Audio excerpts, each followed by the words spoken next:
Today we're going to go over a question that we get. How can I validate the health of a wire, right? One wire is 0.5 ohms, another wire is 0.3 ohms or 0.2 ohms. Well, in the aircraft maintenance manual, we have a procedure called relative percent, where we compare a like wire to another like wire, to its sister wire. So if I have 22 gauge 50 foot run of wire, I can compare it to another 50 foot run in that same run going through those same connectors. I can validate the health of the crimp, the splice, broken wiring strands, bonding, corrosion. I can do all that very simply. And in this case, I'm going to use the WA 2025 Advanced Multimeter and use the low ohm position. Low ohm uses up to 20 volts, 10 milliamps, gets us over the EMI noise floor. So I have a nice stable measurement.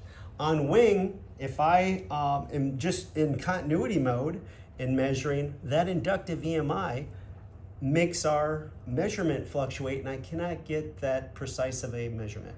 So this is going to use basically bonding meter type voltage and current and be able to validate the health of this wire. I'm going to compare two twisted pairs of wires. The first pair, let's just connect to it. I'm just going to set a reference on this first pair.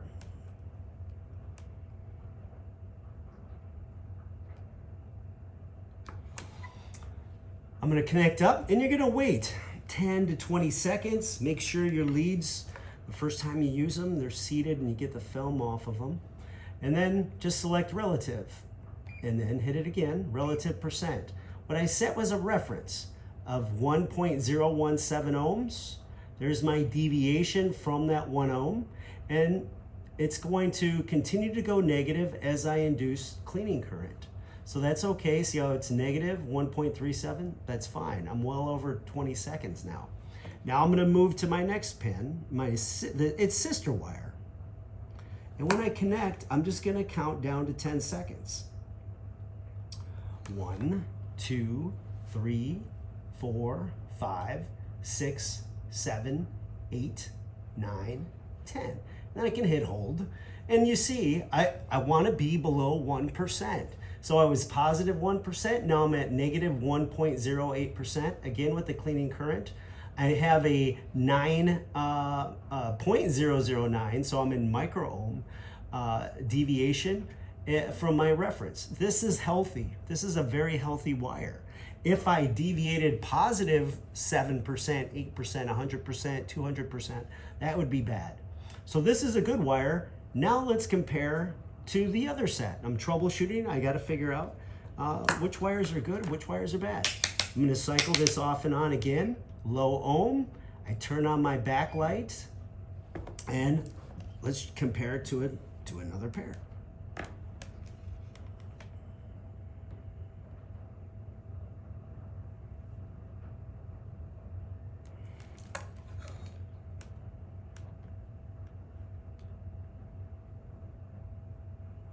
Right?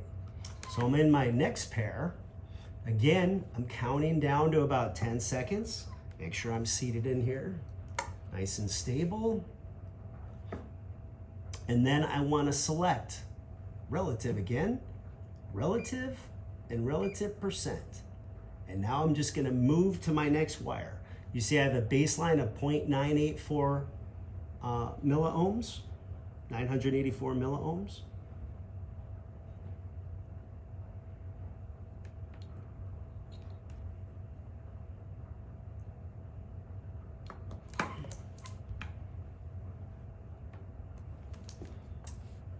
And again, 10 seconds, 10 to 20 seconds. You're just going to count.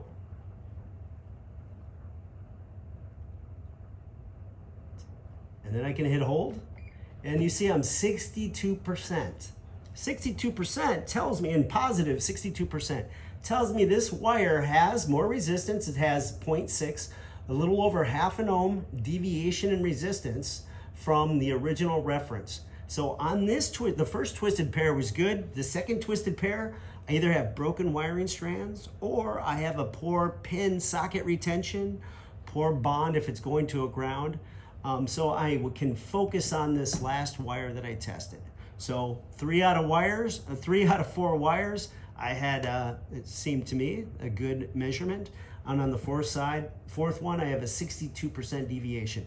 In the book, in the AMM, we're looking for a positive 1% deviation, an increase in resistance, and that would drive us to use a time domain reflectometer or another tool in order to help us find the exact distance to fault. And that will be in another video. That's it.